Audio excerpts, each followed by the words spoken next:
Bapa, saat ini kami ingin mendengarkan firman-Mu. Tolong kami semua Tuhan, karena kami semua lemah dan terbatas. Hanya dengan firman-Mu kami akan kuat. Hanya dengan firman-Mu kami bisa melangkah dalam kepastian. Dan hanya dengan firman-Mu setiap kami akan muncul iman, untuk kami boleh melihat perkara-perkara yang besar yang Tuhan sedang rancang buat setiap kami. Pakai hamba-Mu yang sederhana ini untuk boleh menyampaikan firman-Mu. Dalam nama Tuhan Yesus, Engkau lawat kami dengan firman-Mu. Terima kasih Bapa. Yang siap menerima firman Tuhan, mari sama-sama katakan amin. Shalom Bapak Ibu Saudara yang dikasihi Tuhan. Pagi ini saya mengajak kita membuka kebenaran firman Tuhan yang terdapat di dalam Ibrani pasal 11 ayatnya yang ke-8 sampai ayatnya yang ke-19.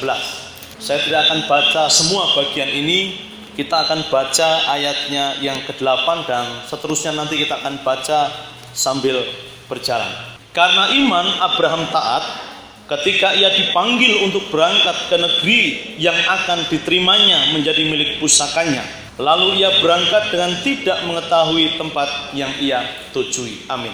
Bapak Ibu Saudara, saya memberikan judul untuk khotbah saya, iman yang melewati batas. Saudara dikasih Tuhan, beberapa minggu ini saudara, di Kabupaten Jayapura dan juga di kota Jayapura, bahkan di kabupaten lainnya di seluruh Papua, sedang menerapkan satu aturan saudara, bahwa jam 2 siang sudah tidak boleh lagi ada aktivitas. Jadi setiap lorong-lorong, setiap gang-gang, bahkan ada yang jalan-jalan mereka tutup dengan portal. Sampai akhirnya sempat kejadian beberapa hari lalu ya, gara-gara portal dan mungkin juga gara-gara tambah minuman keras. Akhirnya apa yang terjadi saudara? Satu kampung dengan kampung yang lainnya baku berkelahi. Padahal kita tahu kira-kira portal itu salah kah tidak? Punya pikiran, punya perasaan kah tidak? Tidak ada. Yang punya pikiran dan punya perasaan adalah manusia. Tapi gara-gara portal masa baku berkelahi, baku pukul, baku angkat parang, baku angkat panah. Dan ini kenyataan yang ada saudara. Dan saudaraku dikasih Tuhan, coba perhatikan. Hari-hari ini semua gerak kita sedang dibatasi luar biasa. Tidak memandang bulu siapapun saudara. Monggo pejabat kah, aktivitas kita hari-hari ini sedang terbatas. Mau keluar rumah jam 3 sudah sulit sekali saudara. Gang-gang sudah dibatasi, jalan-jalan sudah tidak boleh, jangan lewat. Kemarin saya lihat tulisan di sepanjang jalan, biasanya orang lewat-lewat bebas ya, tapi di sekitar Telaga Ria sudah ada tulisan spanduk kecil-kecil, bukan jalan umum, tidak boleh masuk. Semua sekarang seperti itu saudara. Semua jalan-jalan sedang dibatasi. Kau mau bawa apa untuk masuk ke situ tidak bisa. Saudaraku yang dikasihi Tuhan, jalan boleh dibatasi. Amin. Tapi satu hal saudara saya mau katakan, ada satu hal yang tidak bisa dibatasi hari ini. Apa itu? Iman kita. Engkau beribadah bisa dibatasi di rumah saja. Engkau bersekutu jangan bersama-sama, harus jaga jarak. Kita semua dibatasi. Tapi ada satu hal yang tidak bisa dibatasi, yaitu iman kita kepada Yesus saudara. Itu sebabnya coba perhatikan baik-baik dalam Ibrani pasal 11. Abraham, dia dipanggil Tuhan saudara. Dan Alkitab katakan apa? Dia tidak tahu tempatnya.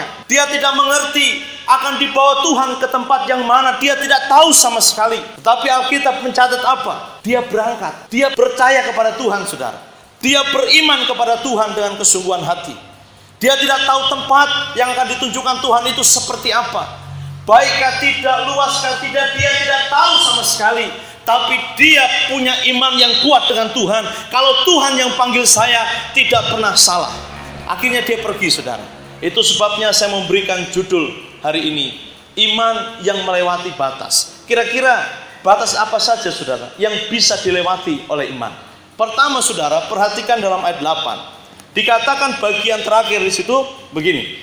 Karena iman Abraham taat ketika ia dipanggil untuk berangkat ke negeri yang akan diterimanya menjadi milik pusakanya. Perhatikan.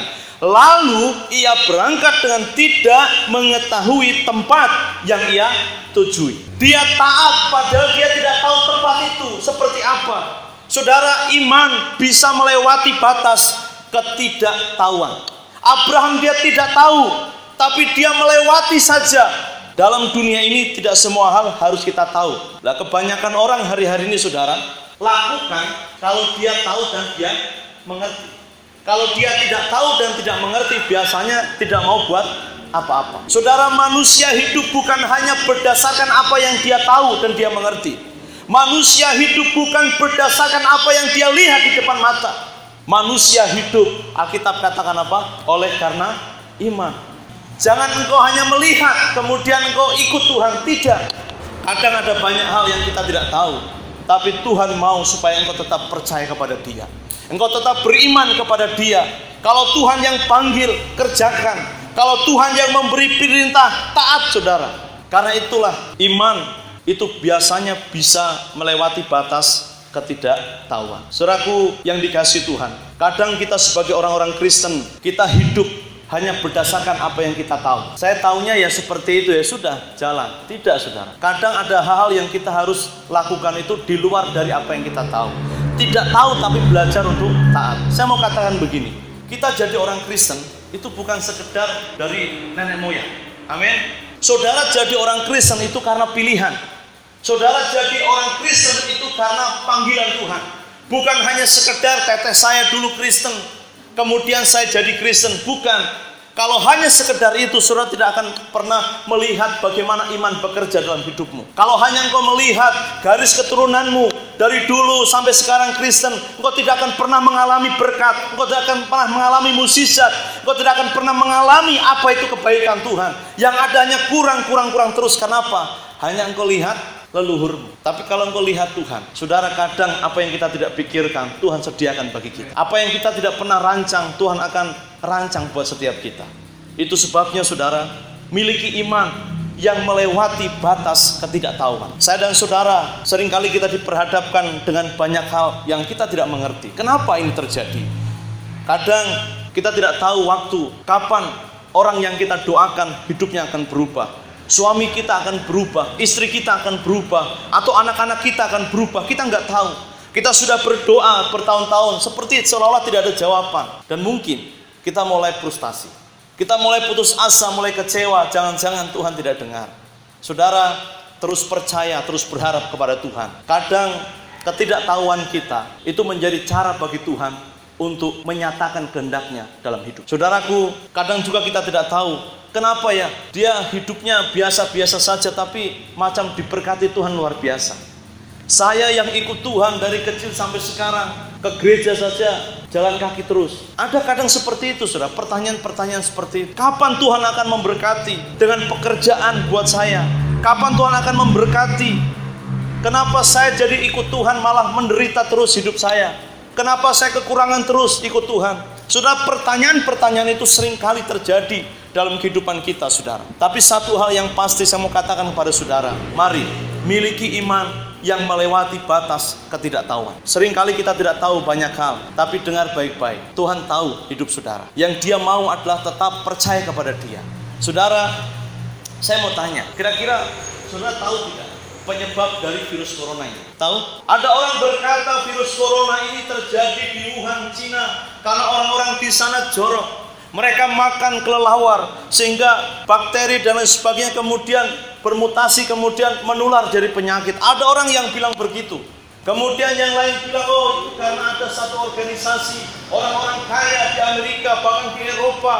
Mereka punya satu organisasi yang bernama Illuminati. Mereka ingin supaya kekacauan sedang terjadi seluruh bangsa. Kemudian nanti ada kebangkrutan besar-besaran dan kemudian mereka utang kepada orang kaya itu. Ada yang bilang begitu. Tapi ada juga dugaan lagi, saudara. Mereka berkata, oh virus corona ini karena terkait dengan program senjata biologi. Karena jumlah manusia sudah terlalu banyak, jadi harus dikurangi. Ada yang berkata seperti itu. Caranya bagaimana? Sebar aja virus supaya mati. Supaya paling tidak separuh dari umat manusia kurang di muka bumi ini. Ada banyak sekali, saudara, teori-teori. Tapi kalau kita baca teori itu, sebenarnya tidak ada sesuatu yang pasti. Malah buat kita bingung, membuat kita frustasi, saudara. Tapi satu hal, saya percaya, saudara, bahwa sekalipun hal yang buruk terjadi di muka bumi ini, Tuhan berdaulat. Tuhan tidak pernah salah, saudara, dalam rancangannya untuk setiap kita. Ada banyak hal yang kita tidak tahu, tapi kadang Tuhan minta kita, sudah, kamu percaya saja, semua pasti akan berlalu. Saudaraku yang dikasihi Tuhan, perdebatan terjadi hari ini. Orang pikir bahwa virus corona ini adalah sebuah tulah seperti yang pernah terjadi dengan bangsa Israel waktu ada di Mesir. Jadi mereka berkata, kalau Tuhan bisa meluputkan orang Israel dari Mesir, kita orang percaya juga bisa. Katanya begitu. Saudara, saya mau katakan, virus corona itu bukan tulah. Tulah itu artinya hukuman Tuhan untuk orang yang tidak percaya. Itu sebabnya bangsa Israel, mereka tidak tersentuh apapun dengan 10 tulah. Kenapa? Maksud Tuhan adalah untuk membinasakan musuh-musuhnya, Firaun dan orang-orang Mesir, supaya mereka percaya kepada Tuhan. Tapi orang Israel ketika dia taat kepada Tuhan, oleskan darah anak domba di ambang pintumu dan mereka dilewati. Tapi WHO bahkan ahli-ahli berkata, virus corona ini bukan tulah tapi wabah. Tahu wabah, saudara? Wabah itu adalah penyakit menular.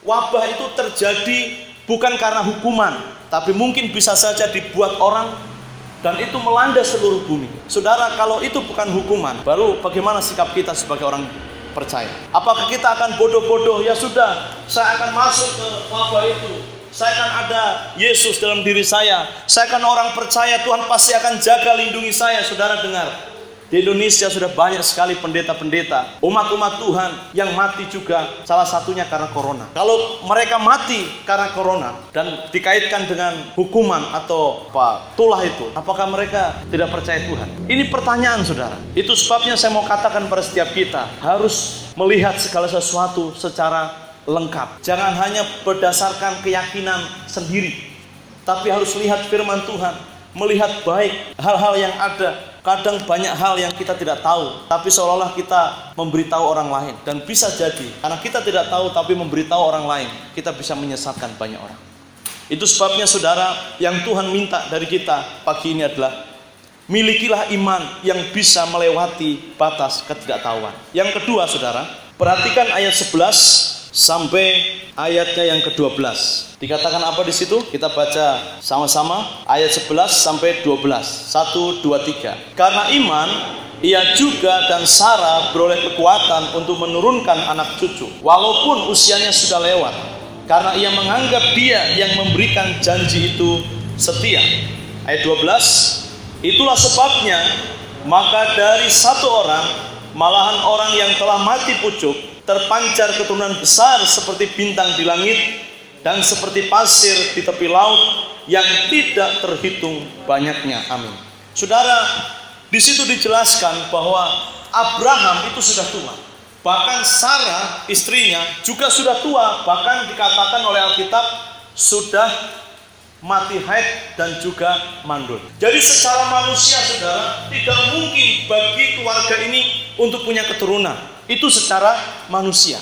Tapi Alkitab memberitahu kita, Abraham dan Sarah, dia percayakan janji Tuhan bahwa melalui mereka akan lahir satu keturunan dan akan menjadi berkat bagi banyak orang. Dan mereka percaya sekalipun kelihatannya tidak mungkin, saudara. Dan inilah yang saya maksud dengan iman yang kedua, iman yang melewati batas. Batas apa, saudara? Yang pertama tadi ketidaktahuan. Yang kedua adalah ketidakmungkinan. Tidak masuk akal, tapi engkau percaya kepada Tuhan.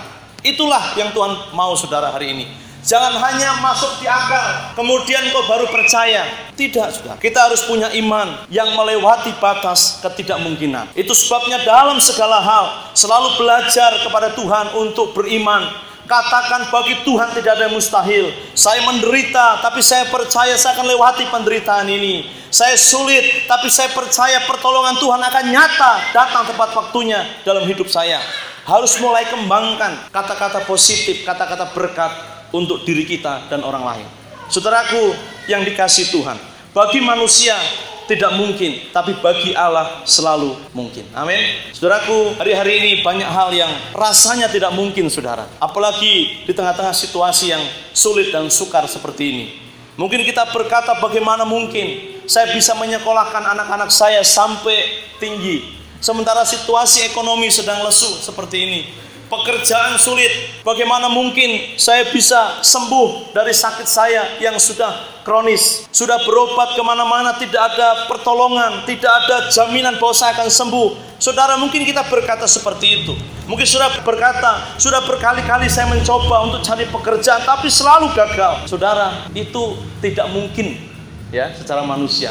Tapi saya mau katakan hari ini saudara, Tuhan punya cara untuk menolong kita, mengubah dari yang tidak mungkin itu menjadi mungkin. Itu sebabnya saudara terus percaya, karena ada waktu Tuhan, dan waktu Tuhan itu adalah yang terbaik. Saudaraku, mungkin sudah melayani Tuhan. Kenapa melayani penuh dengan tantangan? Melayani penuh dengan orang-orang yang selalu mengecewakan, menyakiti. Saudara, engkau melayani bukan melayani manusia. Engkau melayani Tuhan dan engkau harus senangkan Tuhan. Tidak peduli apa kata orang, tapi terus senangkan hati Tuhan. Itu yang Tuhan mau. Mungkin sudah jadi orang Kristen, tapi saudara mungkin mengalami banyak persoalan, banyak masalah. Saya mau katakan begini, jadi orang Kristen kalau penuh masalah, justru bersyukur daripada saudara bawa masalah. Amin. Orang Kristen bersyukur kalau ada masalah. Kenapa? Daripada saudara bawa masalah. Nah, itu repot. Kalau saudara berdoa, mungkin tidak ada jawaban.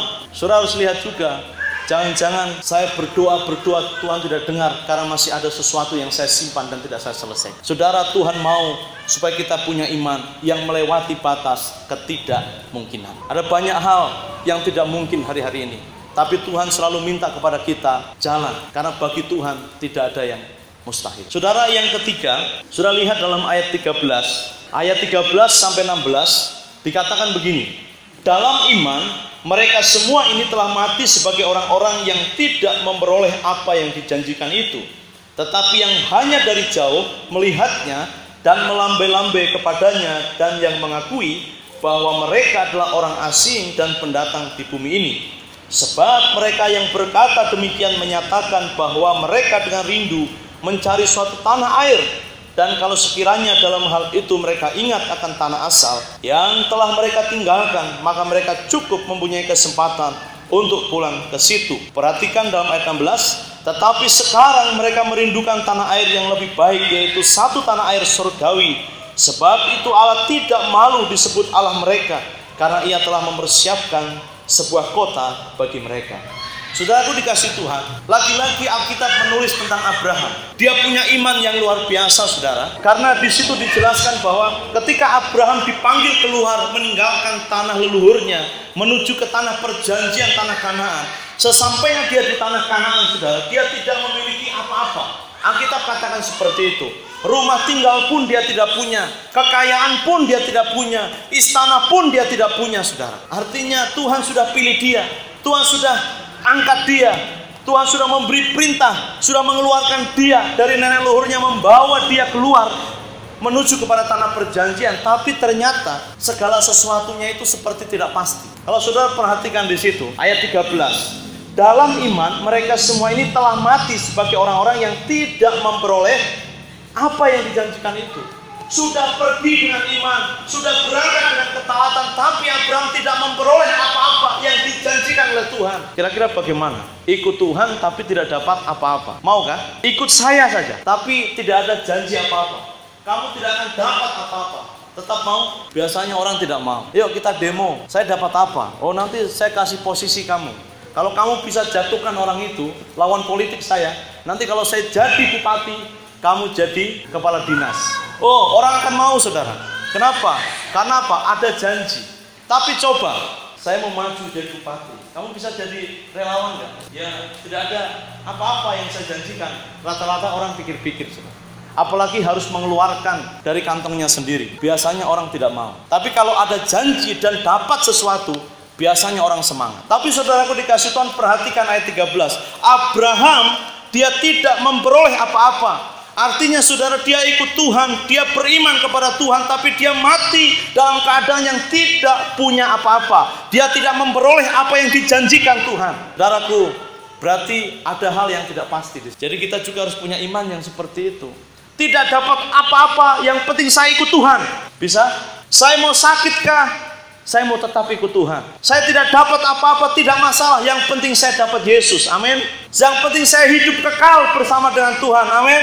Bisa tidak seperti itu? Aduh, badan sakit sekali ya. Lebih bagus tinggal di rumah saja. Dia lupa bahwa kesegaran, kekuatan Tuhan bisa beri kepada setiap orang yang cari dia. Alkitab katakan seperti burung Raja Wali yang terbang naik tinggi. Dia tidak akan pernah menjadi lelah. Itu janji Tuhan. Seperti pujian tadi, hati yang gembira adalah obat. Tapi rata-rata orang maunya cari obat, tidak mau hatinya yang gembira. Tahu tidak? Kalau sakit pertama kali kemana? Pasti cari obat. Dia bukan lewati yang pertama dulu. Kalau sudah yang pertama engkau lewati, hati gembira, terus masih sakit, silakan cari obat. Tapi belum hati gembira, sudah terus cari obat. Ini masalah, sudah. Makanya apa? Mukanya seperti muka obatan. Karena apa? Sedikit-sedikit cari obat. Yang penting cari obat, jangan cari obatan. Tuhan tidak senang dengan orang Kristen yang bukan mengandalkan. Saudaraku, ada hal yang tidak pasti dalam dunia ini, saudara. Tapi Tuhan minta kepada setiap kita terus percaya kepada Dia. Miliki iman yang terus melekat kepada Dia. Terus percaya apapun keadaannya. Segala sesuatu tidak pasti, tapi saya akan tetap ikut Yesus yang memberi kepastian kepada saya. Tidak boleh kecewa, tidak boleh merengek, tidak boleh terus-menerus hidup dalam kesedihan. Belajar tersenyum, belajar bersuka cita. Kenapa? Segala sesuatu memang tidak pasti, tapi Yesus selalu memberikan kepastian kepada setiap. Saudara, yang keempat, saudara, yang terakhir, perhatikan ayat 17 sampai 19. Dikatakan begini, karena iman maka Abraham tatkala ia dicobai mempersembahkan Ishak, ia yang telah menerima janji itu rela mempersembahkan anaknya yang tunggal dan seterusnya. Saudara, Abraham punya iman yang luar biasa. Itu sebabnya Abraham disebut sebagai bapak orang beriman. Karena memang dia hidup bukan hanya sekedar dari perbuatannya, dia hidup dari keyakinannya, dia hidup dari iman, dari kepercayaannya kepada Tuhan. Dia menggantungkan hidupnya sepenuhnya kepada Tuhan, bahwa Tuhan adalah harapan bagi dia. Tuhan adalah satu-satunya tempat perlindungan bagi dia. Itu sebabnya, saudara, kalau saudara lihat dalam ayat ini 17 sampai 19, Abraham diminta oleh Tuhan satu, apa? Korbankan anakmu yang bernama Ishak. Siapa Ishak, saudara? Anak yang dijanjikan. Abraham sebenarnya punya anak, yaitu Ismail. Tapi Tuhan tidak peduli dengan yang itu.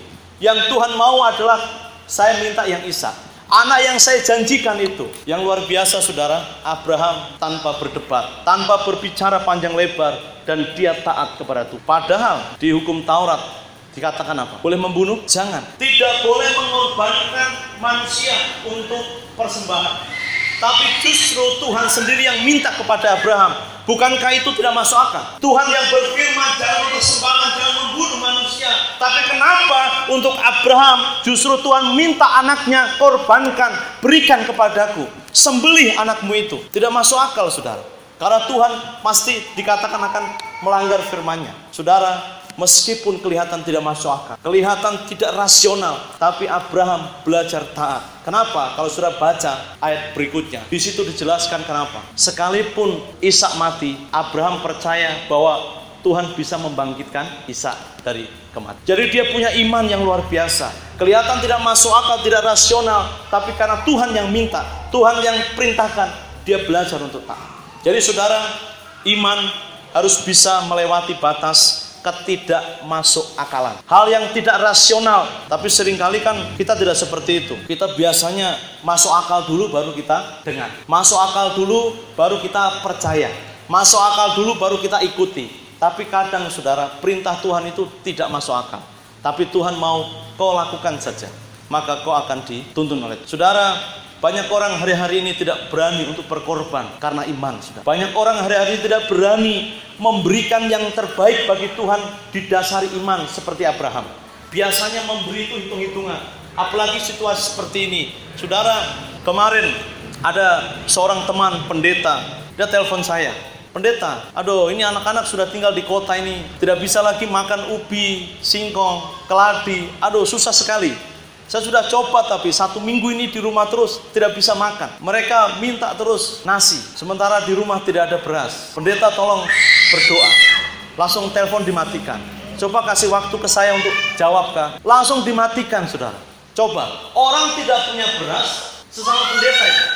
Kemudian minta pendeta yang satu untuk berdoa. Kira-kira beras akan muncul tidak di rumah? Bisa saja, tapi coba kasih tahu secara terus terang kah? Pendeta, saya tidak punya beras, tolong kah bantu. Tidak, tolong doakan. Langsung ditutup. Coba kasih jeda sedikit, saya bicara dulu bagaimana. Tidak. Akhirnya saya bilang ke istri, ada teman pendeta ini, dia telepon tidak punya beras, tapi aneh. Masa dia bilang saya berdoa? Coba bilang bantu kah? Ya sudah, bantu saja. Akhirnya saya telepon, saudara. Lama sekali tidak bisa, di luar jaringan. Kemudian saya pergi ke Borobudur, saya telepon terus. Akhirnya masuk, pendeta, datang ke Borobudur, ambil beras, kemudian mie, kemudian telur. Saya bantu itu. Saudara, hari-hari ini banyak orang yang membutuhkan, tapi malu untuk sampaikan. Itu sebabnya kemarin kalau saudara baca berita, di satu tempat, dia bunuh diri saudara karena apa? Tidak punya makanan. Karena kelaparan. Pertama dia karena kelaparan, karena suaminya ceraikan dia. Dia punya anak 2 masih bayi-bayi, dia bunuh diri. Ada juga. Tidak bisa beli formula, susu formula, dia bunuh diri. Dan itu sedang terjadi. Itu sebabnya apa? Peran kita sebagai orang-orang percaya itu penting. Kalau kita masih punya hati yang berbelas kasihan, hati yang mau berkorban, saudara, tidak mementingkan diri kita sendiri, seberapa yang kita punya, kita bisa berbagi dengan orang lain. Itu luar biasa. Ini kesempatan, saudara. Di tengah-tengah situasi yang sulit, belajar untuk berani berkorban. Kelihatan tidak masuk akal, saya kurang baru. Kenapa saya harus memberi? Justru ketika engkau kurang, engkau belajar memberi. Alkitab katakan apa? Berbahagialah orang yang memberi, bukan yang menerima. Itu janji Tuhan, saudara. Tidak masuk akal, masa memberi akan diberi. Tidak masuk akal, masa memberi akan bertambah. Tidak masuk akal, itu manusia punya ukuran. Tapi ukuran Tuhan tidak seperti itu. Justru ketika dalam keadaan yang sangat membutuhkan, kita belajar untuk mengutamakan orang lain, mendahulukan kepentingan Tuhan. Bisa jadi Tuhan senang dengan apa yang kita buat. Saudaraku yang dikasih Tuhan, mari saudara, kita belajar untuk punya iman yang melewati batas ketidakmasukakalan. Hal yang tidak rasional, lakukan saudara. Dan Tuhan butuh iman kita. Biarlah firman Tuhan ini boleh menjadi berkat bagi setiap kita. Miliki iman yang melewati batas. Batas apa saja? Pertama adalah ketidaktahuan, ketidakmungkinan, ketidakpastian, dan yang terakhir ketidakmasukakalan. Tuhan Yesus memberkati setiap kita. Mari kita berdoa.